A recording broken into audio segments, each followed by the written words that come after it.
अस्सलामुअलैकुम दोस्तों, आज मैं आपके लिए लाई हूँ एक बहुत ही आसान और बहुत ही मज़ेदार सी रेसिपी।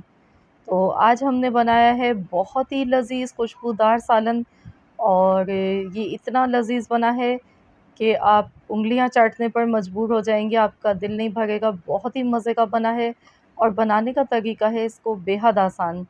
तो चलिए हम रेसिपी देख लेते हैं। तो यहाँ पर इसको बनाने के लिए सबसे पहले मैंने आधा कप ऑयल लिया है और 2 मीडियम साइज़ की बारीक कटी हुई प्याज ली हैं। प्याज को गोल्डन कलर आने तक अच्छी तरह से फ्राई कर लेते हैं। तो जो लोग नए हैं और कुकिंग अभी सीखना शुरू की है तो उनके लिए ये बहुत ही ज़बरदस्त रेसिपी है। तो आपने अगर पहली बार किसी को खाना बनाकर इम्प्रेस करना है तो आप ये रेसिपी ज़रूर ट्राई करें। पहली मर्तबा में ही आप बहुत ही लज़ीज़ खुशबूदार सालन बना सकते हैं, वो भी घर के मसालों के साथ। तो यहाँ पर देखिए प्याज का गोल्डन कलर आना शुरू हो चुका है। तो इस पॉइंट पर आपने लगातार इसमें चम्मच चलाना है ताकि इवनली सब जगह से प्याज का कलर एक जैसा है। तो यहाँ पर आप देख सकते हैं प्याज का कलर बहुत ही खूबसूरत सा आ चुका है, बादामी कलर। तो बस अब इसे निकाल लेते हैं। इससे ज़्यादा अगर डार्क कलर हो जाएगा तो सालन में कड़वाहट आ जाएगी, क्योंकि फिर वो प्याज जल जाती है, उससे कड़वाहट आ जाती है और सालन का जो जायका होता है वो ख़राब हो जाता है।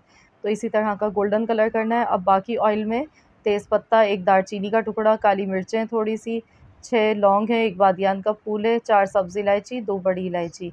तो ये साबुत गरम मसाले हम इसमें डाल देंगे।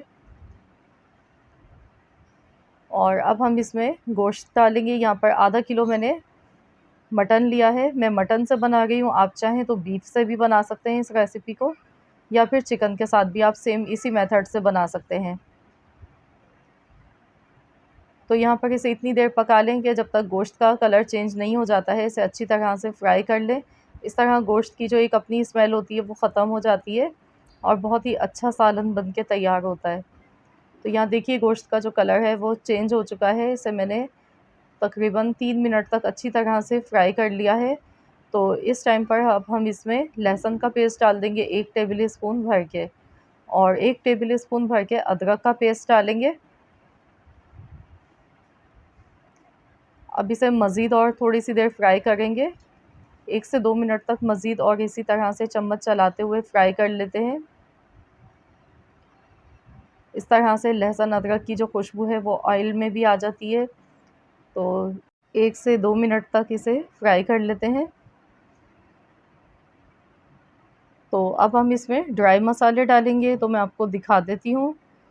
ड्राई मसालों में यहाँ पर नमक लेंगे हस्ब ज़रूरत, हल्दी पाउडर 1 टीस्पून लेंगे, और धनिया पाउडर 1.5 टेबल स्पून, कश्मीरी लाल मिर्च का पाउडर 1 टीस्पून, और 1 टीस्पून ही पिसी हुई लाल मिर्चों का पाउडर लेंगे। तो हम इसे कोरमा स्टाइल बना रहे हैं, तो इसलिए इसमें धनिया पाउडर और हल्दी का थोड़ा सा इस्तेमाल ज़्यादा होगा, क्योंकि कोरमा जब भी हम बनाते हैं तो उसमें हल्दी का इस्तेमाल थोड़ा ज़्यादा किया जाता है, इससे कलर अच्छा आता है। और धनिया पाउडर जो है इसकी खुशबू बहुत ही ज़बरदस्त इसमें आती है, तो इसीलिए हमने ये थोड़ा-सा ज़्यादा क्वांटिटी में डाला है। तो बस अच्छी तरह से मसालों को भी देखिए हमने भून लिया है यहाँ पर, लगातार चम्मच चलाते हुए, ताकि मसालों का जो कच्चापन है वो ख़त्म हो जाए, और इस तरह भूनकर पकाने से मसालों का जायका बढ़ जाता है। तो यहाँ देखिए गोश्त के साथ हमने मसालों को अच्छी तरह से फ्राई कर लिया है 1 मिनट तक। तो बस अब हमने इसमें पानी डालना है इतना कि ये गोश्त इसमें अच्छी तरह से गल जाए। तो मैं मटन से बना रही हूँ, मटन को गलने में 40 मिनट लगते हैं। अगर आप बीफ से बना रहे हैं तो आपको 1 से सवा 1 घंटा लग सकता है, या फिर गोश्त पर डिपेंड करता है कितनी देर में गलता है। तो बस इसे कवर कर दिया है मैंने, और इसमें मैंने 4 गिलास के करीब पानी डाला है। तो चलिए अब हम इसे पका लेते हैं 40 मिनट के लिए। तो जब तक कि हमने यहाँ पर जो प्याज फ्राई की थी वो ली है, और 1 कप हमने यहाँ पर दही का लिया है। तो इन दोनों चीज़ों को ग्राइंड कर लेते हैं, इनका पेस्ट बना लेते हैं। ये देखिए दोनों चीज़ों को अच्छी तरह से पीस लिया है, इसका पेस्ट हमने बना लिया है। तो यहाँ पर गोश्त को पकते हुए तकरीबन 40 मिनट हो चुके हैं। तो बीच में ही मैंने एक बार चला लिया था इसमें चम्मच। तो यहाँ पर गोश्त मैंने चेक कर लिया है, गोश्त गल चुका है अच्छी तरह से। अब हमने क्या करना है, इसका जो एक्स्ट्रा ये पानी है इसको हमने अच्छी तरह से ड्राई कर लेना है। इतनी देर पकाना है जब तक कि इसका जो पानी है ये तेल नहीं छोड़ देता है। तो इसको तेज़ आंच पर पका लेते हैं, मसाले को अच्छी तरह से भूनेंगे। तो ये देखिए इसमें ऑयल अलग से दिखने लगा है, मसाला भुन चुका है, ऑयल इसमें अलग से सेपरेट होना शुरू हो चुका है, ये देखिए।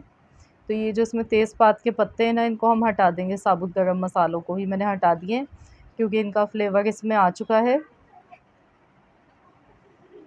तो बस इस टाइम पर ये बिल्कुल परफेक्ट एकदम ये हमारा मसाला भुन चुका है, ऑयल बिल्कुल इसका अलग हो चुका है। तो दही और प्याज को पीस कर जो हमने पेस्ट बनाया था, वो हम इसमें अब डाल देंगे।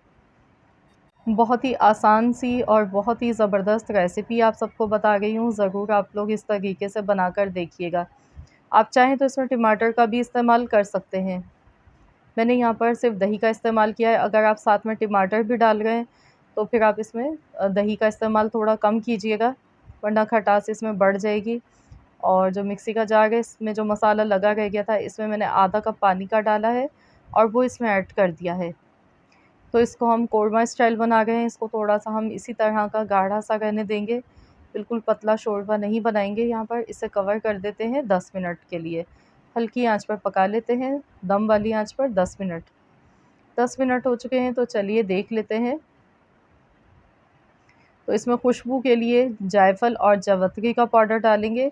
1 क्वार्टर मैंने जायफ़ल लिया, यानी कि 1 जायफ़ल के 4 टुकड़े काट कर उसका 1 हिस्सा लिया, 1 जावित्री का फूल और दोनों चीज़ों को पीस लिया। ऊपर से थोड़ी-सी बारीक कटी हुई अदरक मैंने इसमें डाली है। तो बस अब हम इसको कवर कर देते हैं फिर से 2 मिनट के लिए। साथ में थोड़ा-सा मैंने केवड़ा वाटर डाल दिया है खुशबू के लिए, क्योंकि मैंने आपको बताया था इसको हम कोरमा स्टाइल बना रहे हैं। तो इसका जो टेस्ट आएगा वो बिल्कुल आपको कोरमा ही फ़ील होगा, क्योंकि एक तरीके से ये कोरमा स्टाइल ही हमने बनाया है इसे। तो चलिए इसे कवर कर देते हैं दोबारा से 2 मिनट के लिए।